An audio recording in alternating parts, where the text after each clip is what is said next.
Oi pessoal, vamos ler Ifigênia em Táurida, que conta a história, conta o que se passa com Ifigênia, que está como sacerdotisa de Ártemis em Táurida, na Ásia,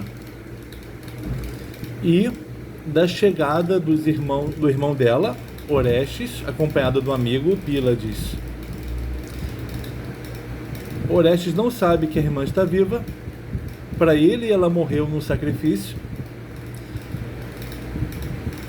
E Ifigênia não sabe que aquele visitante é o irmão dela. Porque para ela, ele também morreu, lá em Argos, por causa da traição de Clitemnestra. Que ela já sabe o que aconteceu. Uma peça de Eurípides. Estou usando essa edição da editora 34, muito boa, papel grosso, papel muito bom. Vou mostrar aqui rapidamente onde se passa a ação.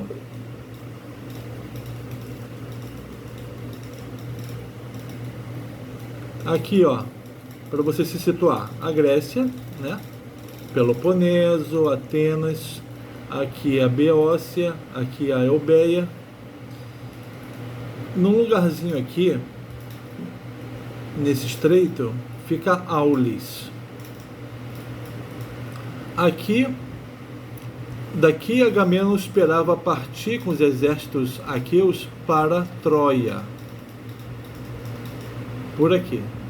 Só que não havia ventos. Ele ouviu de um adivinho que Ártemis queria, para mandar ventos, queria o sacrifício das primícias dele, do fruto mais belo dele. Aí ele sacrificou aqui Ártemis, bem aqui em Aulis. Mas no momento do sacrifício, ela foi trocada por um servo que morreu no lugar dela. Ártemis a pegou e a trouxe, ó, para cá, bem distante. Aqui é o ponto Euxino, é o Mar Negro, né? Aqui, ó. Aqui é a península do Quersoneso. Aqui é a atual Crimeia. Aqui, naquela época, era Táurida. Ifigênia está aqui trabalhando como sacerdotisa de Ártemis. E a ação se passa aqui, nessa peça. Orestes e Pílades vieram para cá, porque Apolo disse que Orestes deveria pegar uma estatueta da Ártemis.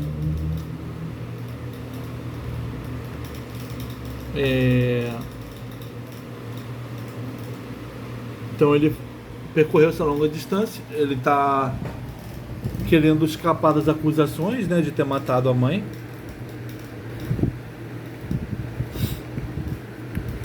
Então ele está cumprindo o que o Apolo manda, mas está ao mesmo tempo que confiante no oráculo do Deus. Ele está com medo daquilo ser uma cilada, né, de que ele foi enviado lá para ser morto, porque nesse lugar os estrangeiros são sacrificados à deusa Ártemis. Então vamos ler o prólogo. Ifigênia em Táurida. Primeiro, a Ifigênia vai falar sobre a linhagem dela. É bom que a gente relembra, né? Pélops Tantálida foi a Pisa com éguas velozes e desposa a filha de Enômao. Dela floriu Atreu, e de Atreu os filhos Menelau e Agamenon. E deste nasci eu, Ifigênia, a filha da filha de Tindário, que perto dos vórtices que Euripo Vário revolve com vento forte no mar escuro, o pai, ao que parece, imolou a Ártemis por Helena no ínclito vale de Áulida. Pélops Tantálida. Tântalo era um homem, um mortal, amigo dos deuses, mas que enganou os deuses e foi punido. Pélops, inclusive, foi oferecido, despedaçado e oferecido pelo Tântalo para os deuses comerem, né? Mas depois foi reconstruído pelos deuses. Pélops, numa viagem, quando passou por Pisa, encontrou e se encantou com Hipodâmia, uma bela mulher. Mas o pai dela tinha o costume de, quando chegava um estrangeiro e se interessava pela filha dele, ele desafiava o estrangeiro para uma corrida de cavalos, onde matava o estrangeiro. Só que Pélops tramou com o cocheiro de Enômao e sabotou o carro dele, fazendo-o morrer na corrida. Pélops então casou com Hipodâmia. E dessa união nasceram Atreu e Tiestes, os irmãos que combateram ferozmente pelo trono de Argos. Atreu ofereceu os filhos de Tiestes para o Tiestes comer. Então, quando se fala das Erines que habitam o palácio de Argos, isso se deve ao que Atreu fez com o Tiestes. Se fala da maldição dos Atridas. Filhos de Atreu, Menelau e Agamenon. E a Ifigênia nasceu de Agamenon, da união dele com a Clitemnestra, que é a filha da filha de Tindário. Aqui ela fala do sacrifício dela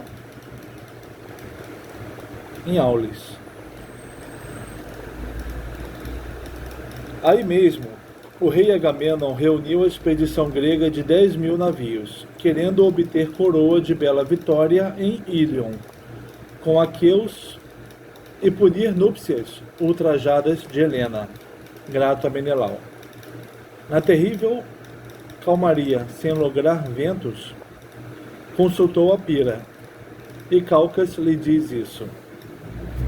Calcas, o grande, está presente em várias histórias, o grande adivinho, leitor de sinais divinos. Ó soberano chefe do exército grego Agamenon, não te zarparão do solo antes que moles a Ártemis, tua filha Ifigênia. Prometeste a deusa Lucífera sacrificar o mais belo produto do ano. Tua esposa Clitemnestra em casa teve a filha, referindo-se a mim, o mais belo, que deves sacrificar. Odisseu, com artes, retirou-me da mãe para desposar Aquiles.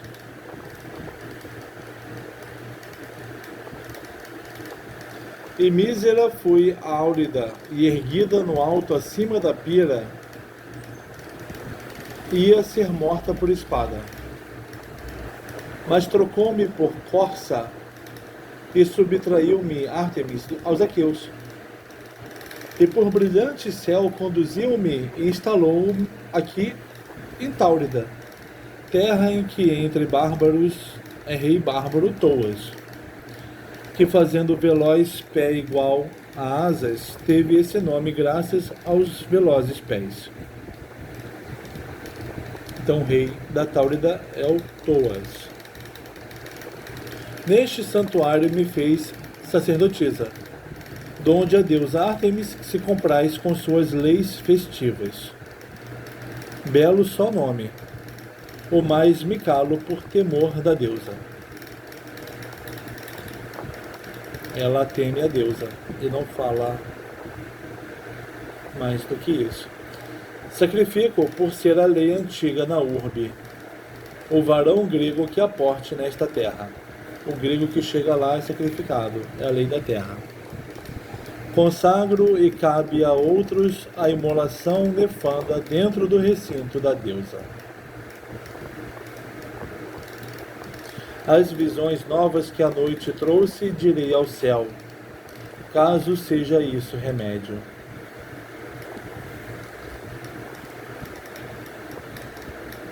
Ela vai falar de um sonho que ela teve, então, que são as visões que a noite trouxe, né?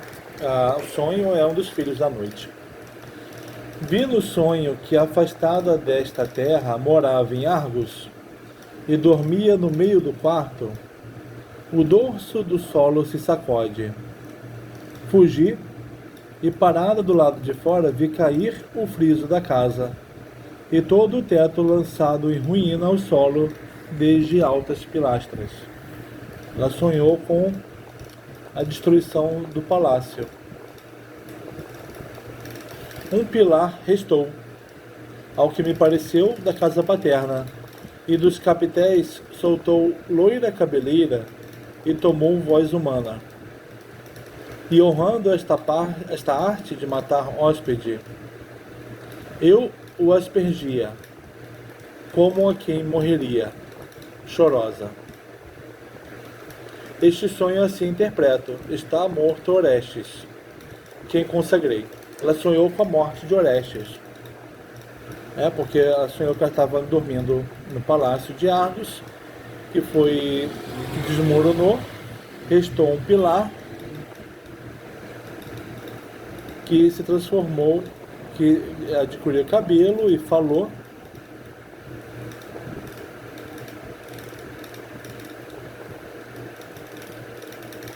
E foi morto Orestes.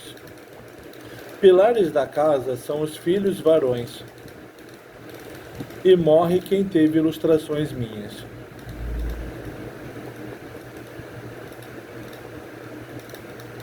Ela, como era responsável é a responsável pelos sacrifícios em Táurida, ela sonhou que fazia a mesma coisa lá em Argos, que ela aspergiu, apontando para aquele que seria o morto. Qual o pilar? Seria morto, né?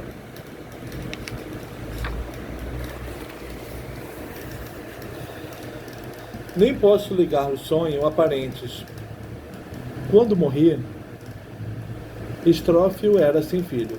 Estrófilo é um cunhado de Clitemnestra, ou irmão de Clitemnestra.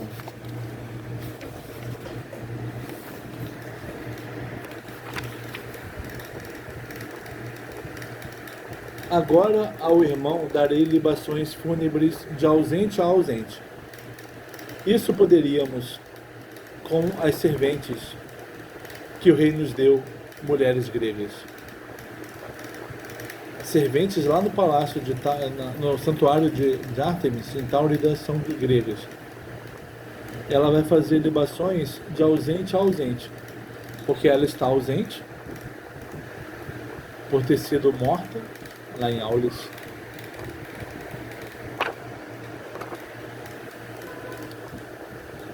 Ela fala do ponto de vista da vida dela antes de ter parado ali. Ela está ausente. E fala do irmão que está morto.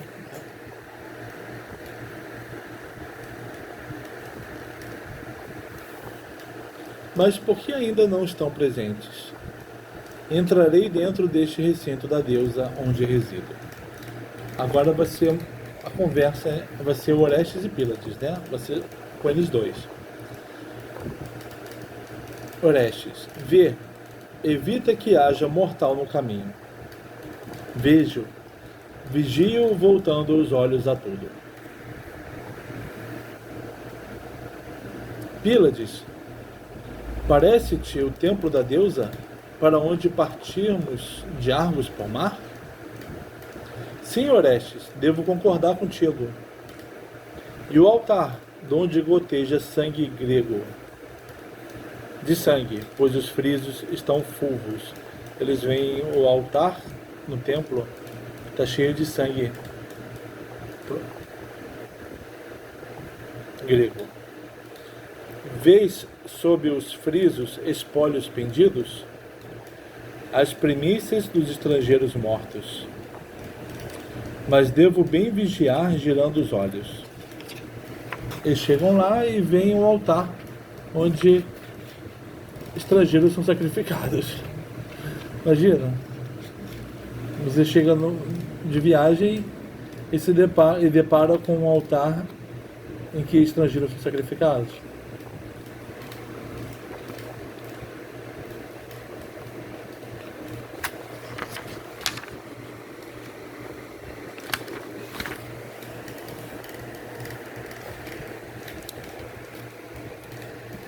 Ó Febo, a que cilada tu me conduziste com o oráculo, ao punir a morte do pai matando a mãe?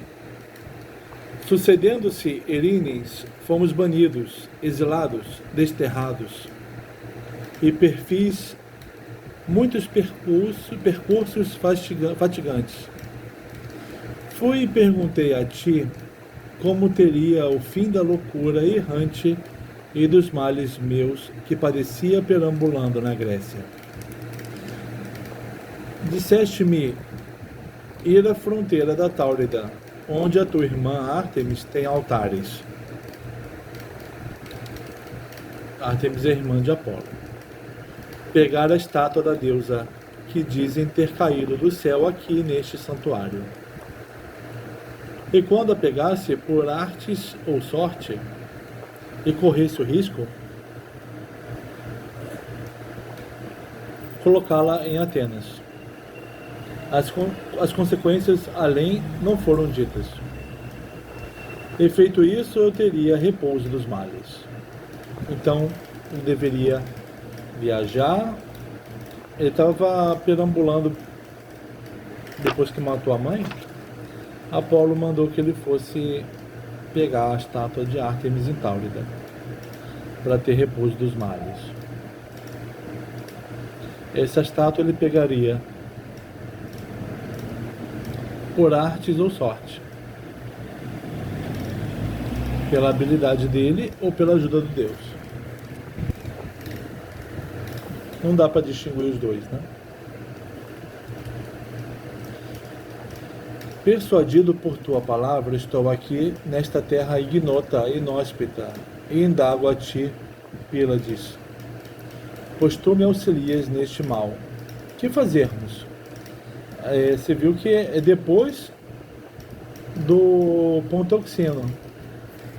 Então, uma terra ignota e inóspita. O Torrano fala aqui sobre o mar Euxino, ó.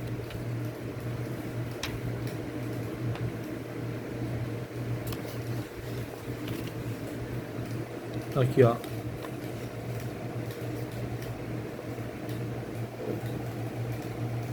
Pontos Axeinos, mar inóspito. Mas também pontos Euxeinos, mar hospitaleiro.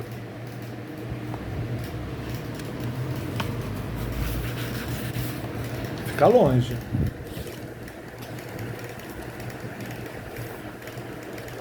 Persuadido por tua palavra, estou aqui, nesta terra ignota e inóspita, e indago a ti, Pílades, pois tu me auxilias neste mal. Que fazermos? Vês a cerca dos muros alta? Entraremos escalando os degraus? Como nós passaríamos despercebidos? Ou soltando traves brônzeas de trancas que não conhecemos? Se nos pegarem, abrindo portas na tentativa de entrar, morreremos. Antes que mortos, fujamos no navio em que navegamos para cá. Pílades, fugir não é tolerável nem nosso hábito. Não se pode desonrar o oráculo divino. Afastados, ele fala, né? É como se fosse a mesma coisa, né? Fugir não é tolerável, não é o hábito deles, e contraria o oráculo. Então, seguir o oráculo é seguir o hábito deles e é fazer o tolerável. Afastados do templo, ocultemo-nos em gruta que negro mar banha úmida longe do templo. Não se veja o barco. Eles vão se esconder numa gruta. Nem denunciem ao rei, nem nos peguem.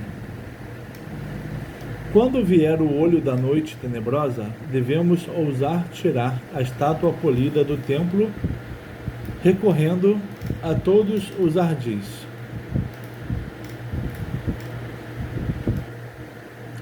Vê dentro dos tríglifos onde o vazio deixa passagem. Tríglifos nas fachadas dos templos. Tríglifos eram 3 colunas que deixavam espaços vazados pelos quais poderia se olhar para dentro ou para fora. Ele falou para o Orestes olhar pelos tríglifos. Os bravos suportam as fadigas. Os moles não são de nada. Não fizemos longo percurso a remo, e destes confins partiremos de volta. Não é para ele olhar, para Orestes olhar pelos tríglifos de algum lugar, mas isso é uma metáfora, né? É para ele, onde se vê colunas, ele deve olhar o vazio. Olhar aquilo que permite olhar através, né? Para ver o que os bravos não suportam, para olhar a possibilidade de fazer o que eles têm que fazer e não cair em desespero, pois os bravos suportam as fadigas. Então, vou ficar por aqui.